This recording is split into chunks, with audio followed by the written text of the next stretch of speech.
नमस्कार, मैं हूं आपके साथ पूर्णिमा मिश्रा और हमारे खास कार्यक्रम मोदी मुल्क और मुसलमान में आप सभी का स्वागत है। मोदी मुल्क और मुसलमान इसीलिए क्योंकि आज जब भारत दुनिया की 5वीं सबसे बड़ी अर्थव्यवस्था है और आने वाले 5 सालों में तीसरी सबसे बड़ी इकोनॉमी बनने की राह पर है, तो कामयाबी का यह सफर भारत के मुस्लिमों के योगदान के बिना संभव नहीं है। आज अगर पीएम मोदी 2047 में विकसित भारत का संकल्प लेकर चल रहे हैं, तो उनके इस संकल्प को पूरा करने का जिम्मा देश के 140 करोड़ लोगों के साथ साथ देश के करीब 19% मुसलमानों का भी है। और वो इसीलिए क्योंकि आज भारत में इंडोनेशिया के बाद सबसे बड़ी मुस्लिम आबादी रहती है। न सिर्फ रहती है बल्कि इस देश को आगे बढ़ने में सहयोग भी करती है। लेकिन सियासत का चश्मा कुछ ऐसा है कि मुसलमानों को एक वोट बैंक की तरह देखा जाने लगा। इस वोट बैंक के अपने अपने ठेकेदार भी पैदा हुए, लेकिन इन ठेकेदारों से मुस्लिमों को क्या मिला, ये बड़ा सवाल है। लेकिन उससे भी बड़ा सवाल ये कि आखिर आज देश के मुस्लिम मोदी सरकार के बारे में क्या सोचते हैं, क्योंकि पीएम मोदी की नेशनल पॉलिटिक्स में एंट्री से पहले ही एक नैरेटिव तैयार कर दिया गया था। नैरेटिव ये कि वो देश के मुस्लिमों को बतौर नेता पसंद नहीं, वो मुसलमानों के बीच अलोकप्रिय हैं। लेकिन क्या वाकई में ऐसा है? और इस तरह के नैरेटिव्स जिस बुनियाद पर गढ़े गए, उनकी हकीकत क्या है, ये भी सवाल महत्वपूर्ण है। सवाल ये भी है कि आखिर देश के मुस्लिमों के प्रधानमंत्री मोदी और उनकी सरकार के प्रति विचार क्या है? क्या वाकई वो उन्हें नापसंद करते हैं या फिर उनसे प्यार करते हैं? हमारा कार्यक्रम मोदी मुल्क और मुसलमान इन्हीं सवालों की पड़ताल करता है। और इसी सिलसिले में जब हम शहर दर शहर गुजरे, तो जो जवाब मिले वो न सिर्फ दिलचस्प थे बल्कि आंखें खोलने वाले भी थे। इसीलिए आज आपको भी हमारा ये शो जरूर देखना चाहिए, ताकि मुस्लिमों को वोट बैंक की तरह देखे जाने की जगह देश के विकास में उनकी भागीदारी, उनकी जरूरतों और उनके विचारों को भी सुना और समझा जाए। और जिस बुनियाद पर प्रधानमंत्री मोदी को लेकर मुस्लिमों के बारे में नैरेटिव्स गढ़े जाते हैं, उनकी हकीकत भी बेपर्दा हो जाए। नमस्कार, आप देख रहे हैं मोदी मुल्क और मुसलमान। मैं हूं आकाश सोनी। इस समय मैं मौजूद हूं करारा शाह बाबा का वो स्थान है और ये मोहम्मदपुर दाऊदपुर में पड़ता है, जहां मैं मौजूद हूं। और यहां मैं जानना चाहूंगा, क्योंकि यहां लोग जो मुझे मिलेंगे उनसे मैं जानूंगा कि आखिर लोकसभा चुनाव की धुंध भी बज चुकी है, मुसलमान क्या सोचता है इस सरकार के बारे में और क्या उसको जो योजनाएं हैं उनका लाभ मिला है या नहीं। क्या कहेंगे जो मौजूदा सरकार है, मोदी सरकार जो हमारी है बहुत अच्छी सरकार है। वो सबका साथ, सबका विश्वास, सबका सम्मान। मेरे हिंदू और मुसलमान, सिख, ईसाइयों को बराबर योजना मिली है। हम मुसलमानों को आने जाने के पुल बनवा दिया। मल्हान पुरवा का पुल हमारी मोदी सरकार में बना। खाले का पुरवा का पुल आज जो घंटों घंटों नदियों पर खड़े रहते थे, मेरी मोदी सरकार, योगी सरकार ने बना के दिखाया है। मैं भी एक छोटा सा एक गांव का रहने वाला, गढ़ी भटोली का। मैं कोई जिम्मेदार नहीं, मैं एक थोड़ा वोटर हूं और वोटर की हैसियत से मैं वीडियो में आपके साथ, मीडिया वालों के साथ बात कर रहा हूं। मेरे योगी जी ने जो योजना चली दिल्ली से या और लखनऊ से, राजधानी से, योगी आदित्यनाथ जी के यहाँ से, वो सबको हिंदू और मुसलमान सबको मिला है। अच्छा, एक चीज हमको ये बताइए, ये कौन सा गांव है? ये दाऊदपुर मोहम्मदपुर गांव है। ये करारा साहब मजार है हमारे बुजुर्गों की यहाँ, और गाजी हाजी साहब की भी मजार है, और हमारी यहाँ मस्जिद है। यहाँ पूरा काम हमारी मोदी सरकार ने सम्मान बराबर, और हमारे तारिक भाई भी यहाँ के जिम्मेदार हैं। बिल्कुल, मेरे साथ जो है आधी आबादी का नुमाइंदगी आप अकेले हैं, यहाँ है, बैठी हुई है।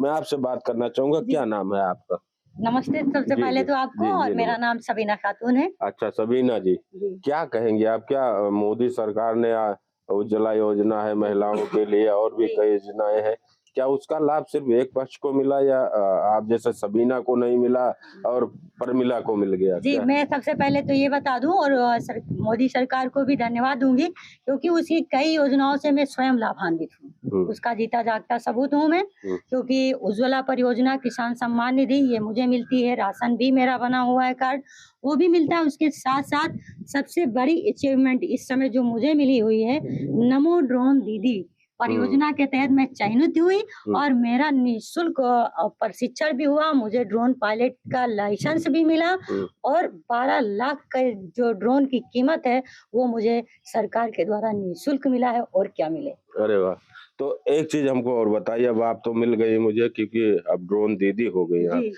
तो क्या लगता है कि लोग कहते हैं कि नहीं शबाना को नहीं मिलेगा, परमिला को जी, मिल जी। जाएगा, उर्मिला को मिल जाएगा, तो क्या ऐसा लगता है कि विपक्ष जो कहता है उसके दावे ये में कुछ? उसका जीता जागता मैं सबूत खड़ी हुई हूँ। अब बताइए इसमें कहाँ ऐसा हुआ? जब हम खुद चलकर पानी तक जाएँगे नहीं तो पानी तो हमारे मुँह में नहीं आ जाएगा ना।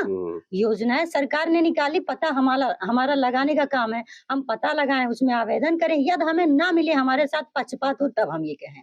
क्योंकि कहीं भी किसी भी जगह पे पक्षपात नहीं होता। सबसे बड़ी बात तो हम ये कहेंगे कि आज हम बहनें जिस आज़ादी के साथ चल पा रहे हैं, घूम पा रहे हैं, अपने काम कर पा रहे हैं आसानी से, और हम तो फैज़ाबाद, लखनऊ कहीं भी काम से जाते हैं तो रात-बिरात कभी भी हो बिल्कुल चैन से आते हैं। तो बिल्कुल डर नहीं रहता। लाइन ऑर्डर जो है बिल्कुल जो है दुरुस्त है। यहाँ मैं आपसे बात करना चाहूंगा, क्या नाम है आपका? शारिक खान। शारिक खान, क्या कहेंगे आप इस सरकार के बारे में, क्योंकि अब तो लोकसभा चुनाव जी। की धुंध भी बच चुकी है, अब सारे पासे जो है बिछ रहे हैं, तो क्या ये जो मौजूदा सरकार थी, मोदी सरकार, क्या कहेंगे, क्या आप? नहीं, मोदी सरकार ने काम तो बहुत अच्छा किया है और योगी सरकार ने भी काम बहुत अच्छा किया है। लॉ एंड ऑर्डर हाँ बहुत अच्छा मेंटेन किया है। महिलाओं के लिए भी अच्छा है और कोई भी क्राइम अगर होता है यूपी में तो तुरंत एक्शन लेते हैं वो। बात करूंगा आपसे, क्या नाम आपका? जी सर, मेरा नाम तौफीक खान है। मैं मोहम्मदपुर दाऊदपुर से हूँ। तौफीक जी, क्या कहेंगे आप, क्या सोच रखते हैं आप जो है मोदी सरकार के लिए, क्या उन्होंने आपके लिए काम किया? क्योंकि अब देखिए अब चुनाव आ गया है जी, फिर आप लोगों को चुनना है, तो 5 साल के बाद ही ये मौका आता है, तो क्या कहेंगे आप? जी मोदी सरकार की हम धन्यवाद देते हैं मोदी सरकार को, और उनसे जो लाभ मिला है हमको, हिंदू मुसलमान जैसे राशन है, गड्ढा मुक्त सड़कें हैं, कानून व्यवस्था है, ये सब सबके लिए है, कोई एक के लिए नहीं, ना हिंदू के लिए ना मुसलमान के लिए। यानी सभी के लिए है। और आपको लाभ जो है, क्या लाभ? किसान सम्मान निधि मिल रही है हमको, राशन मिल रहा है फ्री, और उज्ज्वला योजना का भी लाभ मिला है। सारे लाभ हमको जो मिल रहे हैं मोदी सरकार ने हर घर तक पहुंचाए हैं। तो बिल्कुल इस तरीके से तो आप क्या कहेंगे? मैं आपके चैनल के माध्यम से बताना चाहता हूँ कि मोदी सरकार बुरी नहीं है, ठीक है। लोग बदनाम करने कोई किसी को भी कुछ कह देते हैं, छोटा मोटा गांव रहता है उसमें भी तमाम लोग कहते हैं, बाकी कोई भेदभाव नहीं है उसमें, यानी सबका काम करती है सरकार। और तमाम जैसे योजना आती हैं, लोग बताते हैं कि जो है हमको नहीं मिला, हमको नहीं मिला, तो लोगों को जानकारी नहीं हो पाती है। कुछ लोगों ऐसे है कि उनको जानकारी मिल नहीं पाती है, वही कुछ लोग बताते हैं कि हमको नहीं मिला, बाकी सबको मिलता है। जिस तरीके से विपक्ष हमेशा आरोप लगाता है कि एक पक्ष को ध्यान नहीं दिया जाता है, उस तक जो है योजनाओं का लाभ नहीं मिलता है, तो आपका क्या नाम है पहले ये बताइए? मोहम्मद खान। मोहम्मद खान को लाभ मिलता है? जी जी, सारे लाभ मिलते हैं, क्योंकि अगर जो चीज की पता नहीं रहता है तो हम उसको पता लगाते हैं, उसका जो है आवेदन करते हैं, वो लाभ हमको मिलता है, और हम ही को नहीं सारे लोगों को मिलता है। और कहने को तो विपक्ष कुछ भी कह सकता है कि भेदभाव करती है, ये करती है, वो करती है। एक घर होता है उसमें जो है सारे लोग जो है सहमत नहीं रहते हैं, कोई किधर जा रहा है, कोई किधर जा रहा है, तो सारे लोग को लाभ मिलता है। बदनाम करने कोई कुछ भी कह सकता है, बाकी मोदी जी या योगी जी दोनों लोग किसी में भेदभाव नहीं करते हैं, हर किसी का सम्मान करते हैं, हर किसी को लाभ देते हैं। तो क्या लगता है जो आने वाला चुनाव है उसमें क्या लगता है, मुसलमान किधर? मुसलमान तो कोई एक पार्टी के एक तरफा तो जाएगा नहीं। इसे विपक्ष कहता है कि मुस्लिम हमारे साथ बहुत है, 80 से 90% है, लेकिन उनकी गलत फहमी है। हाँ, मुस्लिम जो है भाजपा के साथ भी है, ऐसा नहीं है। जैसे सपा बताती है कि जो है मुस्लिम सारा हमारा है, तो सपा अपने घर को तो संभाल नहीं पाती है, तो पूरे देश को कहाँ संभाल पाएगी? ये काम खाली मोदी जी का है कि पूरा देश संभाल कर रखे हैं। हाँ, ये सपा के बस की बात नहीं। क्या लगता है मोदी जी की क्या चीजें आप लोगों को अच्छी लगी, क्या चीजें अच्छी? मोदी जी की हर चीजें अच्छी है, हर काम उनका अच्छा है। कोई भी काम करते हैं हर किसी के लिए करते हैं, वो अपने लिए नहीं करते हैं। आज जो है दिन रात जो जागते हैं, मेहनत करते हैं, हमारे आपके लिए करते हैं, आपके लिए भी करते हैं। कोई एक आदमी के लिए तो करते नहीं है। योगी जी है, मुश्किल से 2-3-4 घंटे सोते होंगे, पूरा दिन जो है दौड़ते हैं, काम करते हैं। किसके लिए करते हैं? हमारे आपके लिए करते हैं ना। आज महिलाएं घर से नहीं निकल पा रही थी उससे पहले सपा सरकार में, कहीं वो उड़ गई, कहीं ये उड़ गई। आज कोई लड़की को किसी को छेड़ दे, उसकी औकात नहीं है। क्या नाम आपका भैया? जी मेरा नाम तौहीद खान है। तौहीद खान साहब, क्या कहेंगे? अभी आप तो सुन ही रहे थे। जी जी, क्या लग रहा है, कैसे है मोदी सरकार की काम काज, कैसा था या अब जो आने वाला है? हम करें उतनी कम है। अच्छा जी, उससे अच्छी कोई सरकार चला ही नहीं पाएगा, न योगी जी से कोई अच्छी सरकार चला पाएगा। और विपक्ष के बारे में जो हमारे भाई बता रहे थे कि आए दिन गुंडा राज था, आए दिन कोई लड़की का उठा ले जाते थे लोग। क्या करते थे, थाने में जाओ तो दलालों से पहले मिलिए, वो दलाल लाइन लगा के खड़े रहते थाने में। आज क्या है, हम जाते हैं, अपनी बात करते हैं, हमारा काम होता है। तो मोदी जी योगी जी की सरकार में तो इससे अच्छा क्या मिलेगा हमको? तो बिल्कुल लाइन आर्डर पर आप लोगों का जो है नजरिया है, क्योंकि लाइन आर्डर जो है मेंटेन है। नाम पहले बताइए। हमारा नाम है मोहम्मद सोहेल खान। सोहेल खान साहब, क्या कहेंगे आप? किस सरकार तरीके से भैया आप? अच्छी चल रही है। अच्छा, सब कुछ अच्छा है। मोदी चाचा भी अच्छे हैं, योगी भैया भी अच्छे हैं, सब कुछ अच्छा है। कमी कहीं नहीं है। जब कमी कहीं नहीं तो हम बताएं क्या आपसे कि यहाँ कमी है, वहाँ कमी, वहाँ कमी है। अच्छा करोगे तो अच्छा मिलेगा, बुरा करोगे तो बुरा मिलेगा। योगी भैया कहना है अच्छा काम करोगे हम तुम्हारे साथ हैं। पहले तो अखिलेश भैया, अब भैया पहले अखिलेश भैया कभी थे। अच्छा, जब से योगी भैया आए तो अखिलेश भैया बहुत पीछे चले गए। उनके राज में बहुत बुरा काम होता था। अभी तो नंबर 1 का काम हो रहा है। किसके? सबके लिए नंबर 1 का काम हो रहा है। किसी के लिए मतलब हिंदू ना मुसलमान नहीं गिना जा रहा है। कोई भी होए, अच्छा करोगे तो अच्छा मिलेगा, बुरा करोगे तो बुरा मिलेगा। यानी मोदी चचा और योगी भैया, सबका अमूमन यही कहना है कि जो विकास है, जो योजनाएं हैं, वो सब तक पहुंची है, कहीं कोई भेदभाव नहीं हुआ है। और इस तरीके से ये जो मन इनका है, वो अब की बार फिर जो है मोदी सरकार, इस तरीके से यहाँ के मुस्लिम भाइयों से बात की और सारे लोगों का अमूमन यही कहना हुआ कि उन तक विकास पहुंची है, उनको योजनाओं का लाभ मिला है और लाइन आर्डर दुरुस्त है। आकाश सोनी, भारत 24, अयोध्या। भारत 24 की टीम पहुंची है अलीगढ़ में लोगों से बातचीत करेंगे। खास तौर से ये मुस्लिम समाज के लोग हैं। 2024 के चुनावों में आखिरकार मोदी का कितना साथ और कितना भाईचारा निभाने के लिए तैयार हैं। बातचीत करने के लिए हमारे साथ मौजूद हैं। क्या कहेंगे, 2014 के बाद क्या कोई परिवर्तन हुआ? मुसलमानों के साथ जो खिलवाड़ हो रहा था उसमें कोई बदलाव हुआ? देखिए, सबसे पहले जो भी विपक्षी पार्टियां थी वो ये कहती थी कि मोदी खा जाएगा, ये करेगा, वो करेगा, लेकिन ऐसा कुछ नहीं।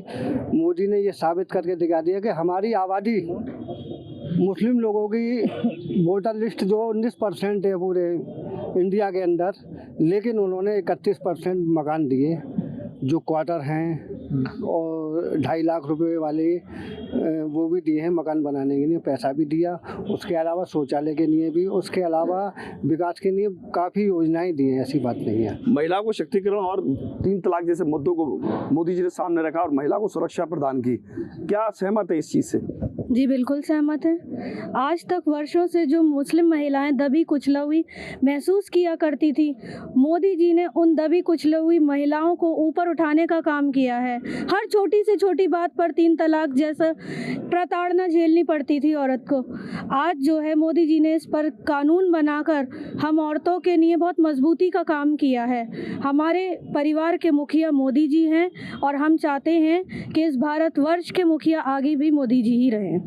वर्तमान में कहते हैं कि सपा और बसपा के पाले में ही आपको खेलते रहे।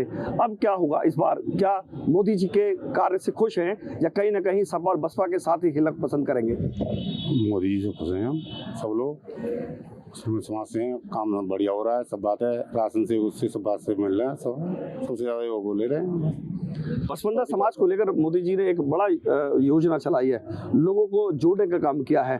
कहाँ हैं आप इस वक्त, क्या मानते हैं, क्या मोदी सरकार को दोबारा चुना जाएगा या फिर सपा बसपा के खेल में खेलते रहेंगे?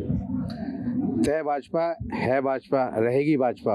इस बार क्या, अगली बार भी और आने वाले सालों में भी हम हर बार जो है भाजपा को ही पसंद करेंगे, मोदी जी को पसंद करेंगे, उनकी नीतियों को पसंद करेंगे, जो सबका साथ, सबका विश्वास और सबका विश्वास लेकर जो मोदी जी चल रहे हैं, मुस्लिम समाज को भी साथ लेकर चल रहे हैं। योजना में कोई भेदभाव नहीं है, इसलिए हम इस बार भी मोदी जी को चुनेंगे और अपने अलीगढ़ से माननीय सांसद सतीश गौतम को चुनेंगे। सोशल मीडिया में मुसलमानों को लेकर बड़ी भ्रांतियां फैलाई जाती हैं, कहा जाता है कि भाजपा मुसलमानों की गद्दार है, ऐसा टाइप का कुछ चलता रहता है। ऐसा था पहले, लेकिन अब मुसलमान समझ चुका है कि हमारे आने वाले वक्त में यही हमारा भविष्य है, भारतीय जनता पार्टी।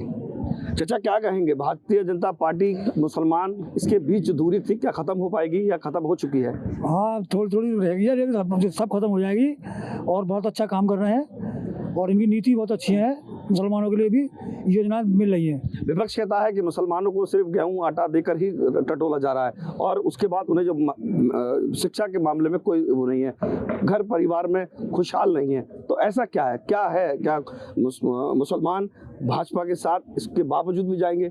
बिल्कुल जाएंगे, बहुत अच्छा काम कर रहे हैं, मुसलमानों की जगह फेवर में काम हो रहा है, सारी योजनाएं मिल रही है मुसलमानों को भी। अलीगढ़ में मुसलमानों की तादाद बराबर की है। विपक्ष लगातार ये दावा करता आया है कि भाजपा ने मुसलमानों का विकास नहीं किया। आप युवा हैं, क्या कहेंगे, भाजपा के विकास ना करने का कोई मुद्दा है या फिर कहीं ना कहीं दोबारा भाजपा है? दोबारा ही भाजपा है। और मुसलमानों के विकास की बात रही तो विकास तो ऐसा हो रहा है कि मोदी जी ने सब कुछ बढ़िया करा और मुसलमानों के लिए खास तौर से करा। शिक्षा वाली बात देखिए आप, शिक्षा में क्या हुआ आप देखें, इतनी हिंदू जो बच्चे हैं उन्होंने कम, मुसलमानों ने ज़्यादा डिग्री ली हैं और देखो सब पास होकर आए हैं और अच्छी बढ़िया तरीके से ही सब। और ये क्या हुआ, मोदी जी के उसमें ही हुआ सब। अच्छा, लाउड स्पीकर मुद्दा रहेगा इस बार, कहीं ना कहीं लाउड स्पीकर मस्जिदों के बंद कर दिए गए, उससे भाजपा को लेकर मुसलमान नाराज रहा, तो आपका क्या रहेगा, क्या इससे कोई असर पड़ेगा या कहीं ना कहीं ये ठीक है कानून के हिसाब से? बोलेंगे तो कैसे आगे नहीं बढ़ पाएंगे? देखिए यही तो है, मुसलमान अगर चुप रहा तो विपक्ष कहीं ना कहीं वो पकड़ता रहेगा। हमारी सरकार का एक ही नारा है, सबका साथ सबका विकास। कौन सी आपकी सरकार है? क्योंकि भाजपा, हम लोग भाजपा जुड़ सके, भाजपा के कार्यकर्ता हैं, हमें भाजपा ही चाहिए। भाजपा मुसलमानों में कहीं ना कहीं डर था कि भाजपा कहीं बड़े बड़े कानून लेकर कहीं बाहर न निकाल दे, तो क्या कोई डर ऐसा है? ऐसा कुछ नहीं है, ना कोई डर है ना कुछ कोई बहम है, जिस सबको ऐसा कह रखा है, सबको डरा रखा है कि वो मार देंगे फलाना कर देंगे, ऐसा कुछ नहीं है। सबका साथ सबका विकास और मुसलमान के लिए सबके पानी, रोड, रास्ता, लाइट, बिजली की सारी व्यवस्था पूरी करी थी मोदी जी ने। योगी जी ने पूरा विकास चल रहा है, बदमाशी, गुंडागर्दी सारी दूर है। CNC ऐसे मुद्दों पर मुसलमानों को डराया जाता है, विपक्ष कहता है कि देश से बाहर निकाला जाएगा, लगता है आपको? जी नहीं, बिल्कुल नहीं लगता। जो घुसपैठिए होंगे डर उन्हें होगा। हम लोग इस देश के नागरिक हैं और मोदी जी, जैसे मैंने अभी भी कहा, मोदी जी हमारे परिवार के मुखिया हैं। कोई परिवार का मुखिया कभी अपने परिवार को अपने परिवार से बाहर नहीं कर सकता है। मोदी जी हमारे साथ खड़े हैं और हम लोग सब मोदी जी के साथ खड़े हैं। जिस तरह से अभी मेरे भाई ने कहा, सबका साथ सबका विकास सबका विश्वास, वही चीज़ को लेके मोदी जी आगे चल रहे हैं और इसी के तहत सरकार आगे बढ़ती रहेगी और एक दिन विपक्ष पूरा खत्म हो जाएगा। मैं तो कह रही हूँ 2024 के बाद विपक्ष कहीं नजर आने वाला ही नहीं है। क्या कहेंगे, काले चश्मे के पीछे किस पार्टी का नाम छुपा है? Sir, Bharatiya Janata party. क्यों, ऐसा क्यों? वो कहते हैं मुसलमानों की तो खिलाफ रहती है। नहीं सर, ऐसा कोई वो नहीं है इसमें, वो किसी के साथ भेदभाव नहीं करती है। पार्टी हमारी जो है ना बहुत अच्छी पार्टी है, ये सबको साथ लेके चल रही है, हर इंसान को समझती है। अलीगढ़ तालीम और ताले के नाम से मशहूर है, लेकिन विपक्ष ने हमेशा जो आज कहते हैं कि गेहूं और अनाज देकर खाली जो है हमें लुभा रही है सरकार, तो उन्होंने तो विपक्ष ने तो हमारे मुंह से निवाले छीनने के काम किए हैं। विपक्ष ने इस ताले और तालीम के शहर को लाइट न देकर जनरेटरों में तेल भरवा कर यहाँ के मजदूर वर्ग को, कारखाने को बिल्कुल ठप कराने का काम किया है। ये सिर्फ मोदी जी हैं जिन्होंने लाइट की व्यवस्था सुचारू कर कर आज देखिए हमारा शहर कहां से कहां पहुंच गया है। विपक्ष ने कहीं ना कहीं एक योजनाएं लेकर आए आपके लिए, कहा कि 2024 में अगर कांग्रेस और गठबंधन को जिताएंगे तो बड़ा लाभ मिलेगा। तो क्या ये लाभ से मुसलमान पलटी मारेंगे? पानी के बबूलों को हम पानी नहीं कहते, और जनता के बीच में कोई नेता आ जाए तो हम नेता नहीं कहते। हम अपने नेता मानते हैं श्री नरेंद्र मोदी जी को और अपने प्रत्याशी अपने सतीश गौतम को। क्या कहेंगे अलीगढ़ में खास तौर से अगर युवाओं की बात करें तो रोजगार नहीं, ये विपक्ष कहता है। मोदी जी के राज में विपक्ष के इस होने के बावजूद क्या भाजपा दोबारा आएगी? विपक्ष तो देखो जी कुछ भी कहेगा, विपक्ष तो चाहता है, जब विपक्ष को दिख रहा है कि हम जा ही रहे हैं तो वो अपनी बचाने के लिए कुछ तो कहेगा, कुछ ना तो वो युवा भी आरोप लगाएगा। इन्होंने क्या करा, लैपटॉप बांट के ये करके वो कर कुछ करा, इन्होंने कुछ हासिल किया और युवा को पीछे कर दिया इन्होंने। तो मोदी जी ने कम से कम युवा को आगे तो बढ़ाने का काम किया, एक नए गठबंधन बनाए, मुसलमानों को आगे बढ़ाया। न कहाँ था मुसलमान, किसी पार्टी में मुसलमान था कहीं नहीं था, नाम था, केवल यूज हो रहा था मुसलमानों का। यहाँ कम से कम आदमी मुसलमान अपनी एक उस पर तो खड़ा हुआ है प्लेटफार्म पे। अलीगढ़ में योजना बताइए, भारतीय जनता पार्टी की, मोदी जी की योजना, जिससे आप खुश हैं और मुसलमान खड़ा है उनके साथ। बहुत ही योजना, आयुष्मान योजना देख लीजिए आप, 5 लाख का मुफ्त इलाज मिल रहा है और सबके लिए ही है, ये एक मुसलमान के लिए नहीं, सबको मोदी जी ने इतना बढ़िया काम करा। और तुम्हारी योजना, तुम्हारे सुकन्या योजना है और तुम्हारी योजना है, बहुत ही योजना। 3 तलाक जैसे मुद्दों पर कहीं ना कहीं घिरने का काम किया। कहते हैं कि महिलाओं को 3 तलाक कानून बनाकर पुरुषों को बड़ा नुकसान होगा, मुसलमानों को, ये विपक्ष कहता है, गठबंधन कह रहा है। क्या कहेंगे, क्या बेहतर है? मैं आपके माध्यम से बताना चाहता हूँ ऐसा कुछ नहीं है, लोग बहुत खुश हैं, मुस्लिम भी बहुत खुश हैं। आपके माध्यम से मैं ये कहना चाहता हूँ, आज से 10 साल पहले अलीगढ़ ऐसा ही था, बता दिया आप मुझे, ऐसा ही था अलीगढ़, बिल्कुल बेकार, जीरो था। सारी सरकारें खा चुकी हैं सब चीज़ को। जब से मोदी जी आए उन्होंने सबका साथ, सबका विकास, सबका विश्वास, सभी का एक ही नारा है। उसको पब्लिक उसको चुनती है जो उसको सुविधा दे। मोदी जी ने सुविधा दी है और बाकी में अब की बार 400 पार। हमारे जो प्रत्याशी हैं माननीय श्री सतीश गौतम जी, अलीगढ़ से सांसद तीसरी बार चुन के 5 लाख। बहुत बढ़िया। देखिए, मुसलमानों की लगातार अलीगढ़ के अंदर अगर बात करें तो यहाँ पर ताला और तालीम के नाम पर मुसलमान हमेशा कार्य करते आए हैं। यहाँ पर हमेशा बसपा या फिर सपा जैसे नेताओं ने ही इन मुसलमानों को भटकाने का काम किया है। इनका कहना है कि 2014 के बाद खास तौर से मुसलमानों को जो सेंटर की योजना है उससे बड़ा लाभ मिला है। और 2024 के चुनावों में क्या ये मुसलमान सिर्फ शब्दों के साथ मोदी जी की तारीफ करते नजर आ रहे हैं या बटन दबाकर मोदी जी को विजय बनाने का भी काम करेंगे?